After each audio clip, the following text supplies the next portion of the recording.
അടുപ്പിക്കേണ്ട, ഒട്ടിപ്പിടിക്കൂ. എന്നാലും ഈ പുള്ളി നമ്മുടെ മനസ്സിലേക്ക് അങ്ങ് കയറി ഒട്ടിയിട്ടുണ്ടായിരുന്നു. അത് പക്ഷേ കുറെ തമാശ നിറഞ്ഞ പരസ്യങ്ങളിലൂടെയുമായിരുന്നു. അത് തന്നെയാണ് ഈ താരത്തിന്റെ പ്രത്യേകത. യെസ്, ഫെവിക്കോൾ. ഫെവിക്കോളിന്റെ എന്നത്തെയും ഹൈലൈറ്റ് എന്ന് പറയുന്നത് പരസ്യങ്ങൾ തന്നെയായിരുന്നു അല്ലെ. ലോകത്തിലെ ഏറ്റവും വലിയ മനുഷ്യ സംഗമമായ മഹാകുംഭമേള നടന്ന ഈ സമയത്തും ചർച്ചയായത് കുറച്ചു കാലം മുൻപ് കമ്പനി ഇൻട്രൊഡ്യൂസ് ചെയ്ത ഒരു പരസ്യ ടെക്നിക്ക് തന്നെയായിരുന്നു. Let's dive back into Arna. Is it like this?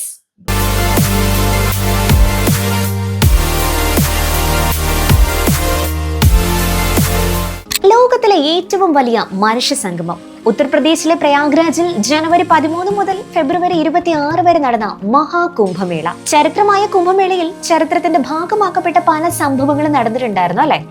പല വ്യക്തികളുടെയും ലൈഫിലെ ടേണിംഗ് പോയിന്റായി തന്നെ മാറിയിട്ടുണ്ടായിരുന്നു ഈ മഹാകുംഭമേള. ഇതുപോലെ തന്നെ മുൻപ് നടന്ന ഒരു കുംഭമേള ഫെവിക്കോളിന്റെ മുഖച്ഛായ തന്നെ മാറ്റിമറിച്ചിട്ടുണ്ടായിരുന്നു. കോടിക്കണക്കിന് ആളുകൾ എത്തുന്ന ഭക്തിയോടൊപ്പം തന്നെ തങ്ങളുടെ സുരക്ഷയ്ക്ക് മുൻതൂക്കം കൊടുത്തുകൊണ്ട് അതീവ ശ്രദ്ധയോടെ ഓരോ ചുവടും മുന്നോട്ട് വയ്ക്കുന്ന ഒരു ജനസാഗരത്തിനിടയിൽ എല്ലാവരെയും പ്രീതിപ്പെടുത്തുന്ന രീതിയിൽ, എല്ലാവരെയും ഒരുപോലെ അട്രാക്ട് ചെയ്യുന്ന രീതിയിൽ, കോടിക്കണക്കിന് മനുഷ്യരുടെ മനസ്സിൽ ഇടം പിടിക്കുന്ന രീതിയിൽ തന്നെ ഒരു പരസ്യം ചെയ്യാൻ സാധിക്കുക എന്ന് പറയുന്നത് നോട്ട് എ ചില്ലറ കാര്യം അല്ലെ. എന്നാൽ നമ്മുടെ ഫെവിക്കോൾ കമ്പനിക്ക് അത് നിഷ്പ്രയാസം സാധിച്ചിട്ടുണ്ടായിരുന്നു.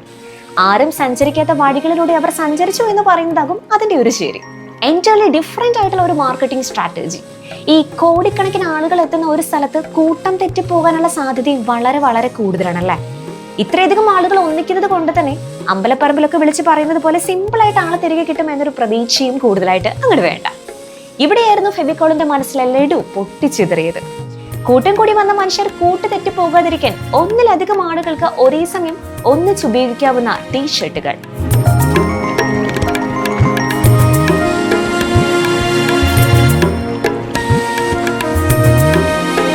പല തലകളും ഒരു ശരീരവുമായി ഇങ്ങനെ മുന്നോട്ട് പോകുന്ന വ്യക്തികളെ എത്ര തിരക്കിനിടയിലും ആരും ഒന്ന് നോക്കി പോകുമെന്നുള്ള കാര്യത്തിൽ യാതൊരു സംശയവുമില്ല.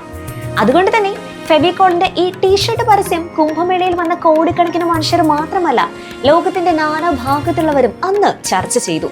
ഒരു ടീഷർട്ടിൽ കുറെ ആളുകൾക്കും കയറാം, വളരെ കുറഞ്ഞ ചെലവിൽ ലോകം മുഴുവനും ഒരു ബ്രാൻഡിനെ എത്തിക്കുകയും ചെയ്യാം അല്ലേ.